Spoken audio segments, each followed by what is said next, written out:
పేరు చెబితే గుర్తుకొచ్చే ఫస్ట్ పేరు, ఇప్పుడే కాదు ఎప్పటికీ ఆయన పేరు పదిలంగా ఉంటుందనడంలో అతిశయోక్తి లేదు. మలిదశ తెలంగాణ ఉద్యమంలో తను ఫైటర్.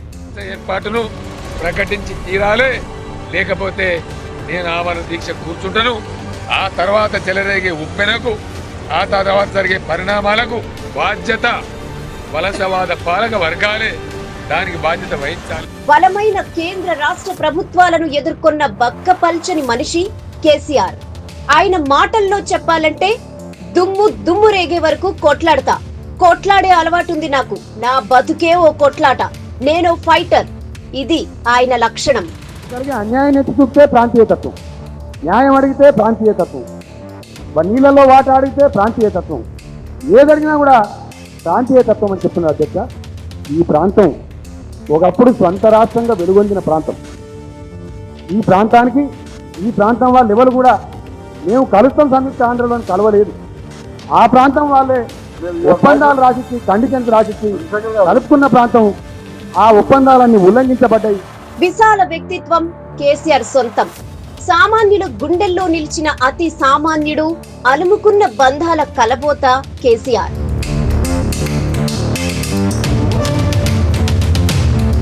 తెలంగాణ సాధనే సంకల్పంగా 25 ఏళ్ల క్రితం ఒక్కడిగా బయలుదేరిన ఆయన అడుగులో అడుగు వేసిన జనం నేడు ప్రత్యేక రాష్ట్రంలో స్వేచ్ఛావాయువులు పీలుస్తున్నారు. స్వరాష్ట్ర సాధన కోసం కేసీఆర్ వేసిన ఎత్తులకు ఢిల్లీ పెద్దలు చిత్తయ్యారు. పుష్కర కాలం పోరాటంతో దిగివచ్చిన అప్పటి కేంద్ర ప్రభుత్వం ప్రత్యేక తెలంగాణ రాష్ట్రాన్ని ప్రకటించింది.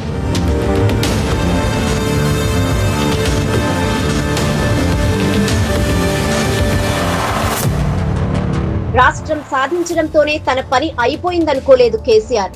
సాధించిన ప్రత్యేక రాష్ట్రాన్ని ఎలా అభివృద్ధిలోకి తీసుకురావాలో అన్న ఆలోచనతో తెలంగాణ తొలి ముఖ్యమంత్రిగా బాధ్యతలు చేపట్టారు. ఒక్కొక్కటిగా సమస్యలను అధిగమిస్తూ ముందుకెళ్లారు. రైతులకు రైతు బంధు ఇచ్చి బంధువయ్యాడు. కళ్యాణ లక్ష్మి ఇచ్చి అమ్మాయిలకు మేనమామయ్యాడు. బాలింతలకు కేసీఆర్ కిట్ ఇచ్చి పెద్దన్నయ్యాడు. దళిత బంధు ఇచ్చిన అణగారిన వర్గాలకు బాంధవుడయ్యాడు. రైతు బీమా ఇచ్చి రైతు కుటుంబానికి ఆపద్బాంధవుడయ్యాడు. వృద్ధులకు పెన్షన్లిచ్చి ఆసరా అయ్యాడు. మొత్తంగా తెలంగాణ తెచ్చిన కేసీఆర్ అందరి వాడయ్యారు.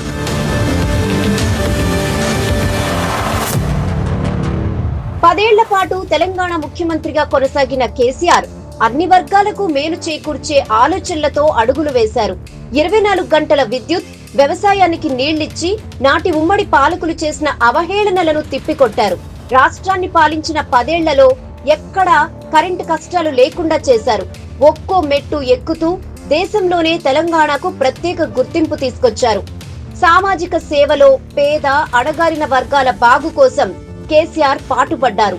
ఓవైపు అభివృద్ధి కార్యక్రమాలు నాన్ స్టాప్ గా కొనసాగిస్తూనే మరోవైపు ప్రజా సంక్షేమంపై ప్రత్యేక దృష్టి సారించారు కేసీఆర్. పథకాల రూపకల్పనలో కేసీఆర్ది అందవేసిన చెయ్యి. రైతు బంధు, రైతు బీమా, కళ్యాణ లక్ష్మి, దళిత బంధు, ఇలా ఏది తీసుకున్నా ఆయన శైలే వేరు. అట్టడుగున ఉన్న పేదలను ఆత్మ గౌరవంతో నిలబెట్టాలనే తపన అందులో కనిపిస్తుంది. ఆత్మ గౌరవ తెలంగాణ నుంచి స్వయం పోషక తెలంగాణగా తీర్చిదిద్దారు. పరాయి పాలనలో గోసపడ్డ, దగాపడ్డ తెలంగాణను గెలిపించిన పాలకుడిగా ఆయన్ను ప్రజలు చూస్తుంటారు. మనం మోసపోతే మళ్లీ గోసపడతామంటూ ఎప్పటికప్పుడు తెలంగాణ సమాజాన్ని హెచ్చరిస్తూ ఉన్నారు. ప్రజాహిత కార్యక్రమాలతో ప్రజల హృదయాల్లో చెరగని ముద్ర వేశారు. తెలంగాణలో ఈ పథకాలతో లబ్ధి పొందని కుటుంబాలు లేవనే చెప్పాలి.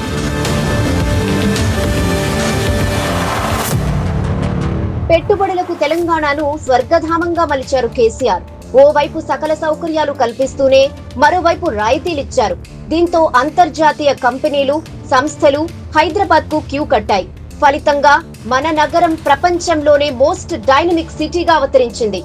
ఇక ప్రభుత్వ కార్యక్రమాలతో ప్రజలు సంతోషంగా ఉన్నారని గ్రహించిన కేసీఆర్ అదే కాన్ఫిడెన్స్ తో ముందస్తు ఎన్నికలకు వెళ్లారు.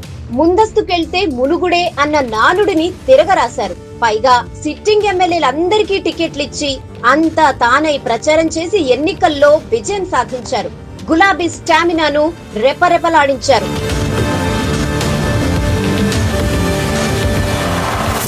కాకతీయుల వారసత్వాన్ని పుణికిపుచ్చుకున్న కేసీఆర్ గొలుసుకట్టు చెరువులను పునరుద్ధరించి సాగునీటికి రంది లేకుండా చేసి సామాజిక సంక్షేమానికి పాటుపడ్డారు. సమాజంలో శాంతి స్థాపనకు, మానసిక ఉల్లాసానికి, దైవ చింతన కోసం ఆలయాలను అభివృద్ధి చేస్తూ ఆధ్యాత్మిక వైభవానికి అదే స్థాయిలో కృషి చేశారు. వలస పాలనలో ఆదరణకు నోచుకొని పురాతన, మహిమాన్వితమైన ప్రముఖ దేవాలయాలను స్వరాష్ట్రంలో ప్రపంచం మెచ్చేలా అభివృద్ధి చేశారు. నిరాదరణకు గురైన మన పండుగలు, మన దేవాలయాలకు అత్యంత ప్రాధాన్యమిచ్చారు. యాదాద్రిని ప్రపంచ పటంలో నిలిపారు.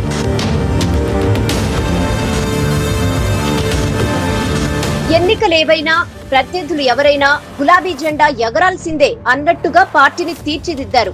ఉప ఎన్నికైనా సరే, పంచాయతీ, మున్సిపల్ ఎన్నికలైనా సరే కారు జోరే సాగేది. ఎన్నికల్లో పక్కా వ్యూహాలతో ప్రతిపక్షాల అడ్రస్ ను గల్లంతు చేయడంలోనే కాదు, తనదైన స్టైల్లో పాలనా పరంగానూ దేశానికి ఆదర్శంగా నిలిచారు కేసీఆర్. 2 సార్లు అధికారం చేపట్టిన కేసీఆర్ మూడోసారి ప్రజా తీర్పుతో పదవి కోల్పోయారు. 14 నెలల కాంగ్రెస్ పాలనను చూసిన కేసీఆర్ మరోసారి తెలంగాణ ఆగమైపోతుందని కలత చెందుతున్నారు. ఇన్నాళ్లు సైలెంట్ గా ఉన్న కేసీఆర్ ఇకపై తన ప్రభుత్వాన్ని ప్రశ్నించేందుకు సిద్ధమయ్యారు.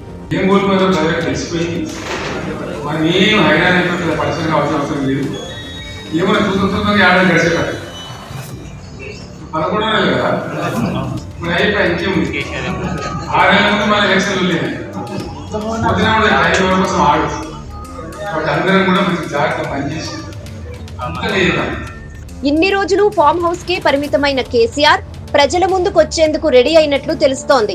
బీఆర్ఎస్ పార్టీ ఆవిర్భవించి 25 ఏళ్లు కావస్తున్న నేపథ్యంలో పార్టీ సిల్వర్ జూబ్లీ వేడుకల వేదికగా నిర్మాణాత్మక అంశాలపై విస్తృత స్థాయిలో చర్చించనున్నట్లు పార్టీ క్యాడర్ భావిస్తోంది. మరో పోరాటానికి వారందరినీ సిద్ధం కావాలని పిలుపునివ్వడం కేసీఆర్ లోని పోరాట లక్షణాన్ని మరోసారి కళ్ల ముందు ఉంచిందన్న అభిప్రాయం అందరిలో కలుగుతోంది.